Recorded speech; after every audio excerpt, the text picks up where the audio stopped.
Hello, chess players. So today I wanted to show a game that I played last month against Grandmaster Keith Arkell. This was a classical game. It was 90 minutes with a 30-second increment, and it was played in the Torquay Open in England. So Keith Arkell is a very experienced Grandmaster. He's rated 2370 nowadays, but he has been obviously a lot higher.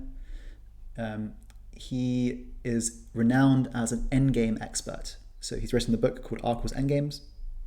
And in general, he's very good in these technical positions where he tries to eke out a small advantage by maneuvering. And so I did not want to let that happen to me in this game. So I was looking for a more dynamic approach because that's my sort of comparative advantage with Keith. So I chose the following opening. I played d4. He played e6, inviting a French defense if white were to play e4. But I chose instead to go knight f3, knight f6, c4, bishop b4 check. And so via a slightly unusual move order, we've reached a BOGO Indian defense. I played bishop d2, which was taken. Now, taking here is not the most normal move. Usually black will play the move queen e7, or perhaps the move a5. The point of queen e7 is that it sort of slows down or gums up white's development in some way. So white doesn't want to exchange bishops because there would be a fork of everything going on. So white needs to keep the tension here.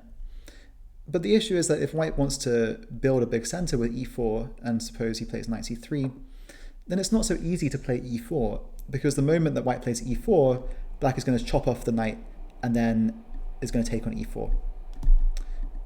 So basically, by leaving the bishop on b4, it is more of a nuisance for white, and it stops him achieving the ideal pawn center. When black takes on d2 straight away, queen d2, and then plays d6 as in the game, white plays knight c3, and now white is likely to achieve, now that black has played d6, is certain to achieve the big center with e4. This means it's less often played in this way.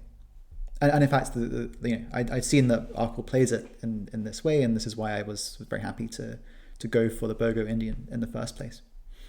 Now, Arkell has a very, Arkell's not stupid, he's a very good player. He has an idea behind playing in this way. And the idea is actually very strategically sound. The idea is he wants to play the move queen e7, and then he wants to push e5. And this is positionally very desirable because he managed to trade off the dark squared bishops. And now he's putting his pawns on dark squares to complement his remaining bishop. He wants to play the move e5. And you could imagine that if white was a little bit too casual, for example, and played e4, e5, and d5, which I think would probably not be a good move, then after something like a5, I think black would be doing excellently well. We essentially have a King's Indian structure here with black that can also arise from the King's Indian opening, but one where black has exchanged off his problem piece, which is the dark squared bishop. And you can imagine in the long term that white could suffer positionally on the dark squares and could also suffer in trying to find a good home for this bad bishop. So that's sort of what Arkell is aiming for by playing in this way, but I was aware of that. One thing that white could do is play in a Catalan sort of style with the move g3, but I had found, with the assistance of the computer, another interesting option to play in this position. So I played the novelty, the move castles queenside.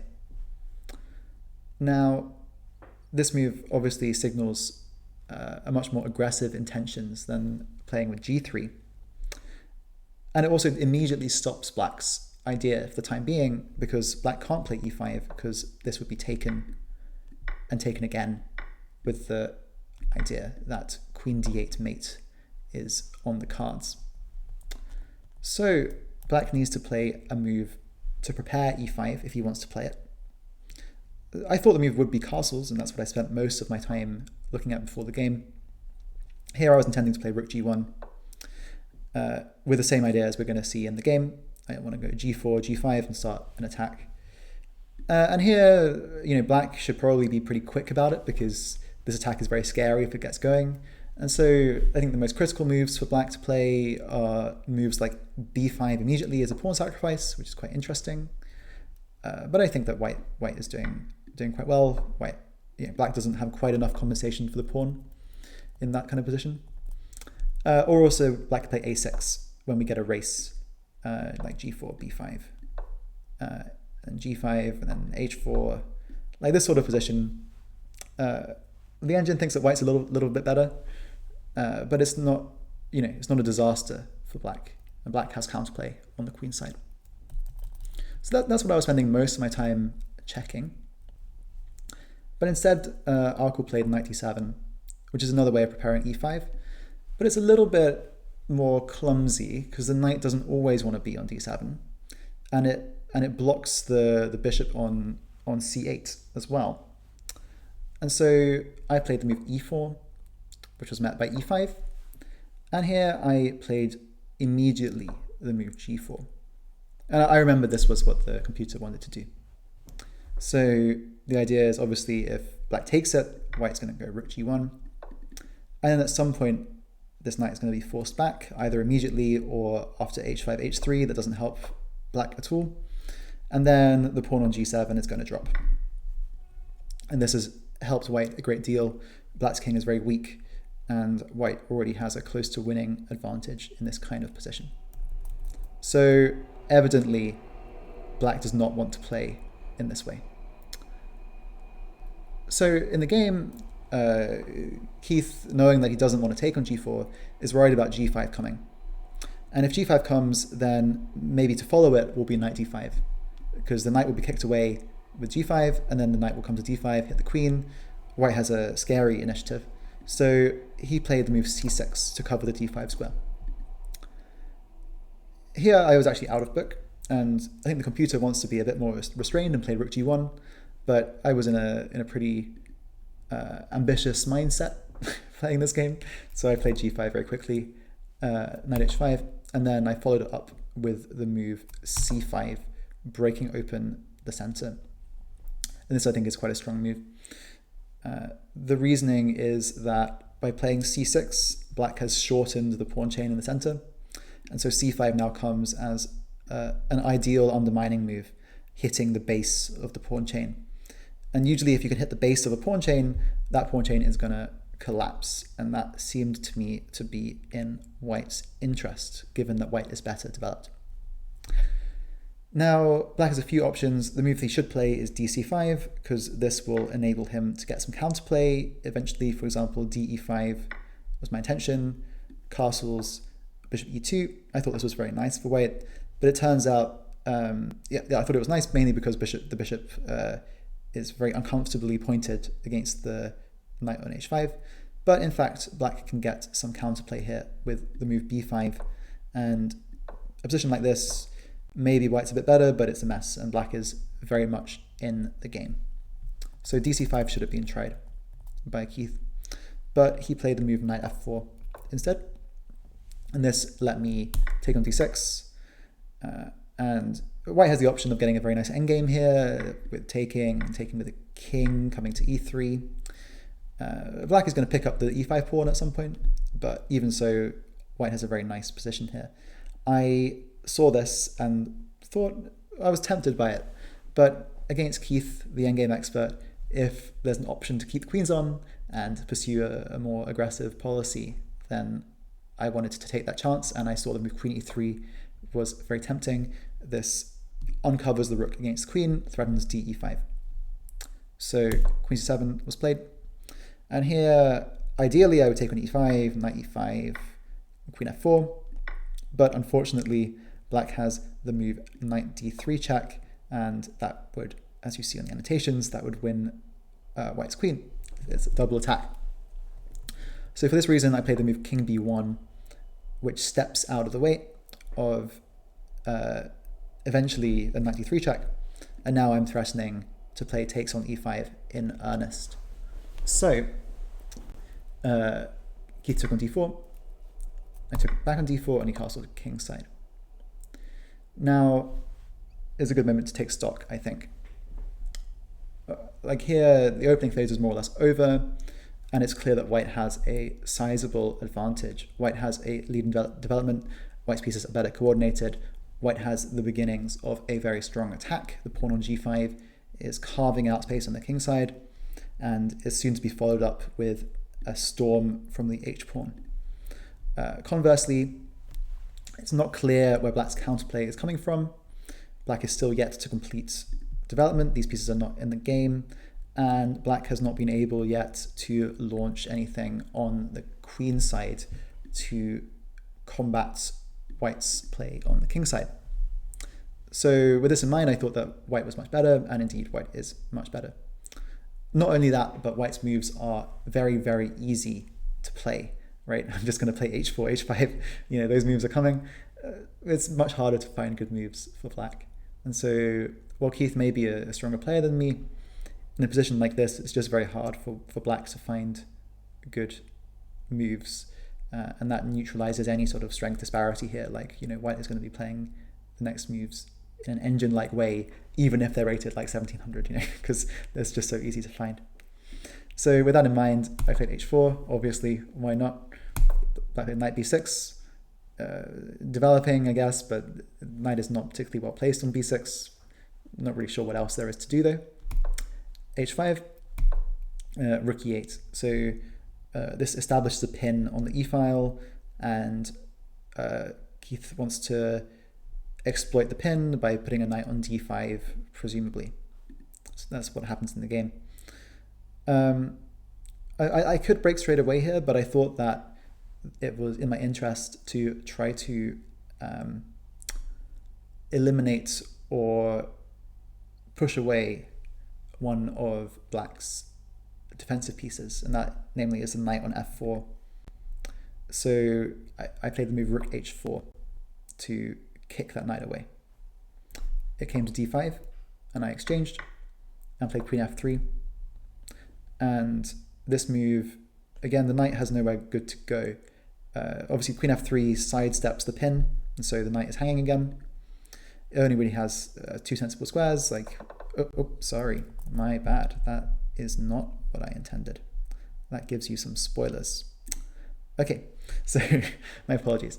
So if knight comes to e7, then bishop c4 is essentially terminal.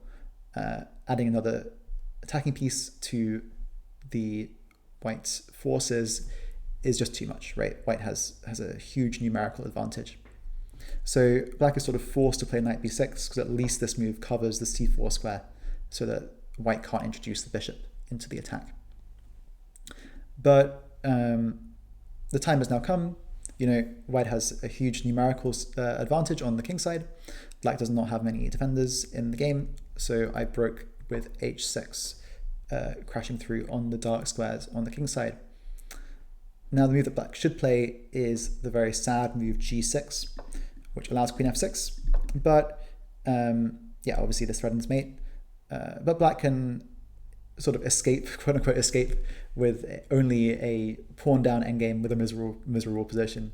That results from queen e5 covering the mate. Then white would exchange on e5, and a small tactic would take on c6 because of the threat of rook d8 mate. For example, bc6, rook d8, rook e8, and mate on e8. So after knight c6, black does not have time to take on c6. Black would have to drop back with the rook. And then after, for example, knight a5, white has a fantastic position. White is a pawn up and has the better pieces to boot. And it's more or less winning. However, this is the best that black could do. So, Keith should have gone for this. But I imagine he saw that line and then, was unhappy with it. So he played queen e5 instead, which I met with hg7, of course. You've got to make sure the line's open against the king when you're attacking. Now the h file is open, h7 pawn is going to be weak. And for example, if Keith had chosen to take the pawn on g7, then I was planning the clearance sacrifice pawn e5, which is very strong and basically wins the game. The idea is that the bishop is coming to d3, and it's very hard, basically impossible, to defend the h7 pawn. And if that pawn falls, the game is going to fall along with it. So for that reason, Keith left the pawn on g7 and left the queen on e5 to blockade the e-pawn so that my bishop can't get into the game. But unfortunately, then this pawn turns out to be a very, very strong pawn and a thorn in his side for the rest of the game, which is not very long. So, oh, sorry, again, need to stop doing that. Yeah, so here my opponent played rook d8, aiming for some counterplay by attacking the knight on d4. If it moves, then black would play rook takes d1, and that at least would drag the queen away from some of the more attacking stuff that's going on here. White actually has a number of basically winning moves in this position. In fact, rook there's a winning line that starts with rook h7, king h7, and bishop c4, a nice double sacrifice there. In fact, this idea crossed my mind during the game, but I saw the much cleaner win which I chose in the game, and there's no need to go for something so complicated. So queen f6 is the move that I played. This forces the exchange of queens, otherwise, black is going to lose too much time and the queen is going to stay on f6, or maybe it's going to transfer to h6 and give mate, so you have to take it. But now this cements the white pawn on g7 and creates a mating net around the black king. So in this position, I think maybe Keith had seen this from a few moves ago and was banking on the move c5 to save him. Obviously, this appears to win a piece because the knight is pinned to the rook on d1. However, I think the move that he missed was the move e5, which basically ends the game because bishop d3 is the threat and taking on h7, and that is unstoppable. For example, if c4, then bishop g2, and the same happens again. And if bishop f5 check, then knight takes f5 takes king c2, and there are two mates, and you cannot stop both of them. So yeah, that's the end of the game. So after e5, Keith resigned, and yeah, so that was a very nice game for me. One of my best games ever, I think, given the quality of the opposition.